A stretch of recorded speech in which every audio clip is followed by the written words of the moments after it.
How involved, I guess, did you get into the politics in WCW? Very much so. You know, Dallas was a very political figure in the business. You know, our best friends and neighbors, you know, were running the business. Right. You know, I was probably, you know, I was put into a much bigger role than I had any right to be in the business. So yeah, I had to be pretty political, and you know, I was such a kid too. I did a lot of stupid stuff that I would never do today, but you know. As far as what? You know, just as the Nitro Girls got successful, my ego got exponentially larger. Right. And so, you know, to a lot of people, you know, it was, I'm sure, very abrasive. So, you know, but that was just a function of me, you know, being thrust into this high pressure, high responsibility job at a very young age. Right. Probably before I was, you know, really ready for it. But I did, you know, I didn't get fazed by like the famous stuff at all, because Paige was always way more famous than I was. And I saw how he handled it. And he was like, you know, I called him the god of all marks. Right. Because he always, you know, it didn't matter what we were doing. He always took time out to talk to fans, sign autographs, take pictures with them. We could be dead on our feet and he would still be doing it, you know, always be very gracious to the fans. So I learned from him that, you know, you really do need to thank the people that are putting food on your table by being cordial and accommodating to them. So that part of it was easy for me to kind of follow suit with how he behaved. Right. But the other part was, yeah, just the behind the scenes stuff and dealing with all those personalities, you know, all those big manly personalities too. It's a tough business for a girl to be in. Could you tell that Dallas was about to break out?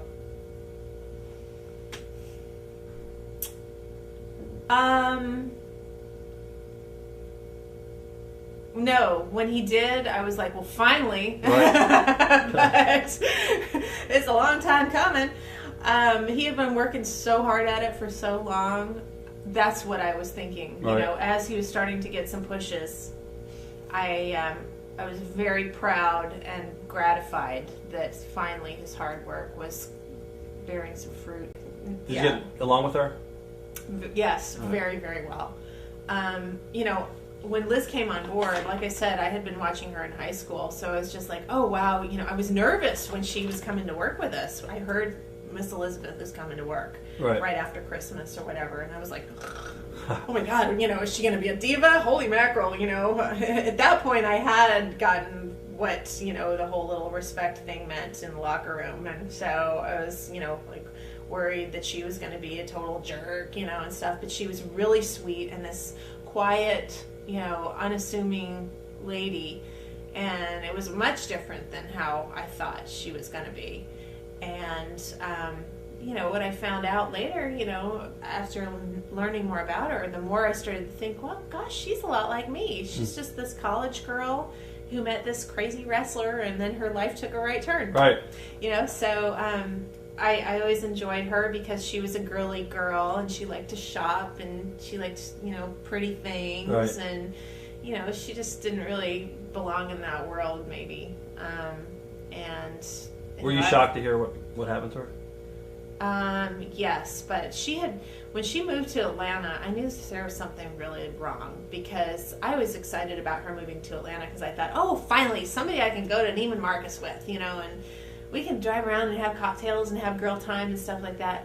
Never once. You know, I would call her and call her and call her, and she just would never, like, hang out with me. And I thought, you know, at the time, I was thinking, God, you know, I guess we're not as good tight as I thought. And, you know, I'd see her with a group of other girls. She was really tight with Janie Engel, and she liked Lori a lot too. But I liked Lori a lot too, and I thought the three of us can go out and do things, you know. But she was just always in that apartment, and you know, then I'd see her in the gym, and she was just acting more and more reserved and more standoffish. And I became suspicious that there was something going on, but I didn't know what it was. Right. So when I got the news that she had died, I had no idea that her alcoholism and her drug use was so serious. Crazy. I had no idea. Huh. What happened between you and Tammy? Tammy. Tammy Sitch? Nothing, I don't think. There was heat between you guys or something like that? You reported her for drug use or... You know, everybody says that, and for God's sakes, I will maintain till the day I die, and it's totally true. She came to work for us, and, you know, at that point, you know, all the Nitro girls were in there, Liz and Deborah. Right. They were there. Tammy came to work, and we were in the locker room, and somebody had found a syringe of Nubane in one of the stalls. And Janie got called in. It wasn't me! I took one look at it, like all the girls were going in and going, oh my God, there's a syringe in the stalls, and we all went in there. And I went in there and I took one look at it and I was like, so not my business. You know, because I know that drug use is rampant. And as long as it wasn't one of my Nitro girls, if it was one of my Nitro girls, then those were my people. Right. You know? And believe me, I would have kicked somebody in the ass if I known it had been one of my girls. But it was clearly not one of them. You know, so I walked out of the locker room. I sat down. I was reading a book in the hallway, and Janie came back. You know, and she was the one who took a look at it and reported it to Eric. That was her job to do. Right. You know. So yeah, the proper authorities were brought in by who? I don't know, but it was never me. Huh. And you know, I don't know what Tammy thinks, and I really don't care, but that's the truth. Did you like Tammy as a person, or? I never really knew her, and certainly, I didn't know her. I became acquainted with her before her years at the WWF. She came and worked like a couple little spots with WCW and then went on to the WWF. And I met her back then. She was very young. She was a kid in college. Right. And she was this young, vibrant, energetic little girl. And I really liked her. And she was talkative and, you know, just great. The person I met that came back after she had been to the WWF didn't bear the slightest resemblance to that girl from a few years back. And I was just like, well, I don't know you, and besides, I'm busy, so I don't have time to get to know you, and clearly there's some sort of shenanigans going on here, so I'm just not, you know, I don't have time to mess with that. I've got my Nitro girls to worry about, and that is all I care about. So, you know, I didn't take the time to get to know a lot of people that I worked with, unfortunately, because I was just busy nose to the grindstone doing my job. Right. I guess talking about Scott Steiner and the incident that happened with Scott and Dallas and involving yourself. I knew you were going to ask me that story. I get asked to tell that story a lot. Well, this occurred as we were kind of all realizing that the WCW was a sinking ship. Right. I had, you know, given up the Nitro Girls. I was turned heel as a character. Everything was, you know, going along, but I was getting increasingly dissatisfied with work just because, like I said, you know, just because you make the money doesn't mean you're happy. And I was working really hard, and, you know, Dallas was gone way too much, and I was just getting to where, like, I just want to be home more. But the straw that broke the camel's back was Scott. He really was. It's an interesting thought to think of him as a straw, but very big straw. Yeah, you know, I had been progressively, Russo wanted me to get more and more physically involved every week. You know, I had a match with Asia. I had, you know, little spots with Liz. You know, I had the thing with Jeff Jarrett breaking me over the head, and, you know, Paige spanking me on the air. You know, it was more, every week I'd show up to work and there was more and more physical stuff that was happening. And I was like, dude, I'm not a wrestler. Right. Please, leave that stuff to somebody else. Just let me be a character.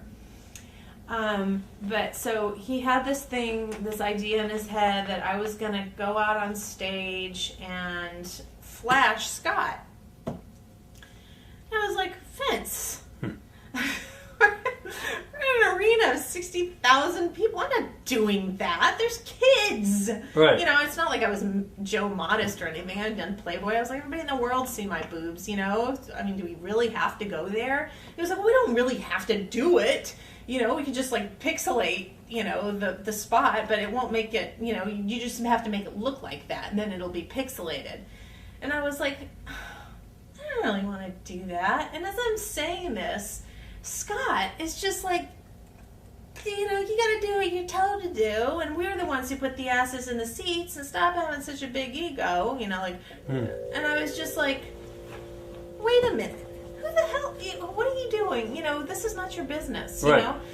And so he called me a couple choice little names, the C word, which I hated, and I stormed off. I told Russo, I was like, he called me a see you next Tuesday. and, you know, I demanded an apology, and Scott was like, I'm sorry, you heard it. Right. And I was just like, well, that won't do at all. Then I went to Eric, you know, Papa Eric, you know, he called me to see you next Tuesday, you know, and he's just, you know, you know, he was like physically getting in my space, like doing this to me. And I was like, dude, I'm a girl. What are you doing? You know, he's like physically coming toward me, threatening me. And I was just like, man, this is so not where I want my work environment to be. And so I was just like, you know what? I'm so done. I'm done with this show. And so I quit that day. And I said, Eric, I'm going home. I told Eric, you know, he was the one that said, you know, I went into his trailer and I said, I quit. And he was like, you're freaking kidding me. No, don't do that. You know, and I was like, I can't do it anymore. So he was like, cool. All right. I'm sure he didn't want to have to deal with it anymore either, so he let me go kind of easy. Wait, yeah, come to think of it, no one really blocked the doors by accident. So, anyway, you know, I guess it ended up being a good thing for us all, but Paige didn't get told until after the show was over. I went back to the hotel. He goes back to the hotel, he's like, what the hell? What? And I was like, well, I quit today. And I didn't want to tell him why. Right. But he's like, you quit. You've got to tell me why. So I was like, well, this thing with Scott. And he was like, what? And he was pissed, you know. And I was like, yeah, this is Scott. And, you know, see you next Tuesday. You know. So then it was on with the two of them. You know, you can't go calling somebody's wife that, you know. I don't care what she does, you know. Not in that business, you can't. So, anyway, so what are you pointing at? I need to come. So anyway, that, you know, after I left, a couple weeks later, he came up to me in the gym, and he was Scott, you know, real sheepish. Kim, I'm sorry I said that. Right. And I was like, it's all right. Don't worry about it, you know. And at that point, I was like really happy that I had made the choice that I made anyway to leave. Right. I was just like, this is good. I can take horseback riding lessons now, you know, and stay home and do something with my house and, you know, plant some flowers. So it was a good thing.